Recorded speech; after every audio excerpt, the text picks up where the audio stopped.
Spencer McLaughlin, Locked On Ducks, Locked On College Football. You've got all the locations right there. Please follow Spencer. You will not regret it. Talking Ducks here and looking at the offense. You mentioned Evan Stewart and what you expect to be the top four pass catchers. Of course, he suffered to a certain extent from injury at quarterback, play calling issues, Bobby Petrino's first offense at Texas A&M, all sorts of dysfunction there at College Station. Caught 38 balls last year, but this guy's a former five-star, and sky's the limit for him. Yeah, I mean, he comes in and looks to be a perfect replacement for Troy Franklin, who will be the highest drafted Oregon receiver, I think, of all time, certainly of my lifetime by a lot. And I expect Stewart and Gabriel to be able to match, the way that Gabriel delivers the deep ball and the way that Stewart just takes the top off the defense. And he's just got the entire toolkit, speed, route running, hands, contested catches, leaping. It's all there. This is an NFL caliber wide receiver, and I would not be surprised in the slightest if he leads Oregon in receiving yards this year. Now, I don't think that's a guarantee, because Dylan Gabriel's favorite target last year at Oklahoma was Drake Stoops, and he now has a better version of Drake Stoops in Tez Johnson, Bo Nix's younger brother. So I think that chemistry is going to be really, really good. And I think Gabriel, who, when I watched him at Oklahoma last year, my biggest concern with him from time to time was he would lock onto one guy and not always get through his progressions tremendously well. And I think you'll see him look at Tez Johnson first on a lot of plays this year, because that's the kind of guy who he had great chemistry with a season ago with the Sooners and company. So the wide receivers are among the best in college football. I mean, Trayshawn Holden is your number 3 receiver. That guy could be a number 1 a number of places. Tremendously talented guy, big body, really fast, can make contested catches, solid route runner.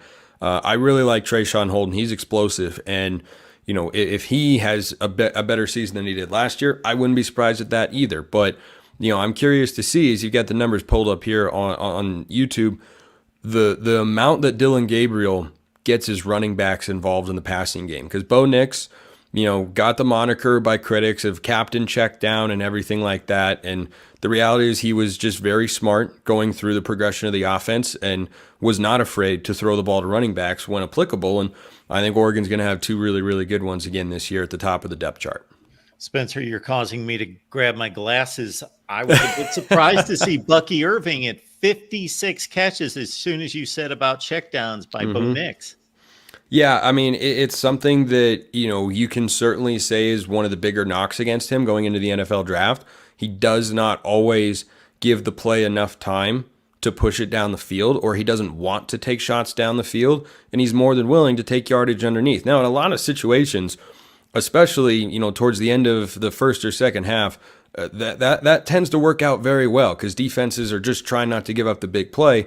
Well, if you try not to give up the big play against Bo Nix, he's going to take he will nickel and dime you to death.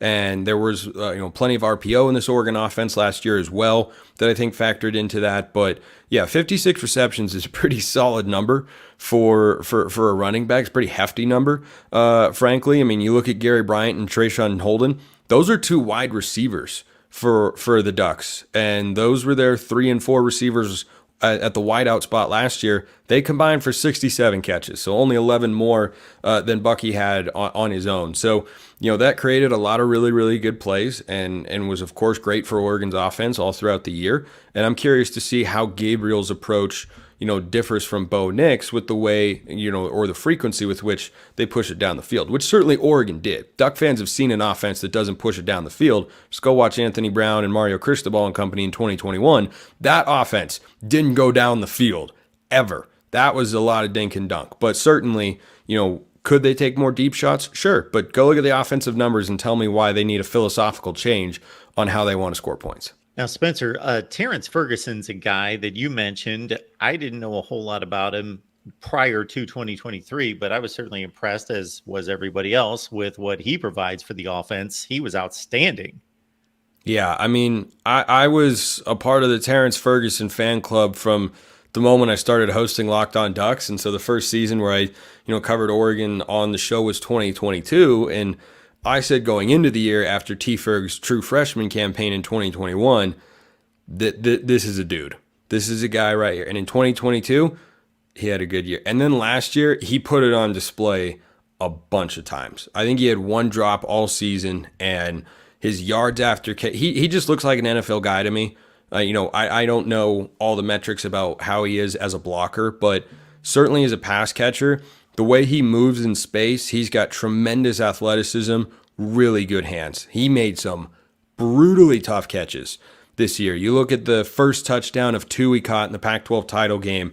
He's snaring it with one hand in the back corner of the end zone and toe tapping his feet. There's one against Utah as well.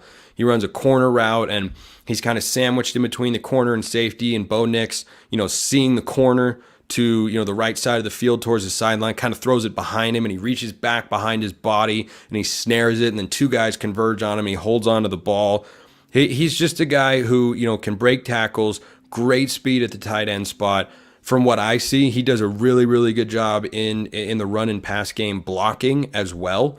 Oregon runs a lot of sprint out concepts with Bo Nix, and T. Ferg is usually the guy blocking the defensive end, and he's been very good at that. And Oregon's run the ball well, and you can't do that if you don't have a tight end who can block. He can, and as a pass catcher, he is high level. And Will Stein, the OC, said in an interview going into spring football that he's got to find a way to get him the ball more. And I don't know if that's necessarily true, because I didn't feel like Oregon's offense was missing anything really last year. But I think he's someone who certainly is just a fantastic red zone target. I get the feeling that could be said about like six guys on this offense. We would like to get him the ball more. There's only so many plays. Yeah, so. There are only so many plays, and you got to call what's working and what defense is doing and everything. I mean, Oregon's third string tight end might be the best athlete of the bunch, and that's Kenyon Sadiq. True freshman last year, played a little bit. He's got, he's the sort of tight end you give the ball to on fly sweeps. Those tight ends don't come around very often, but he's that kind of guy. And I think Oregon's tight end room is utterly fantastic.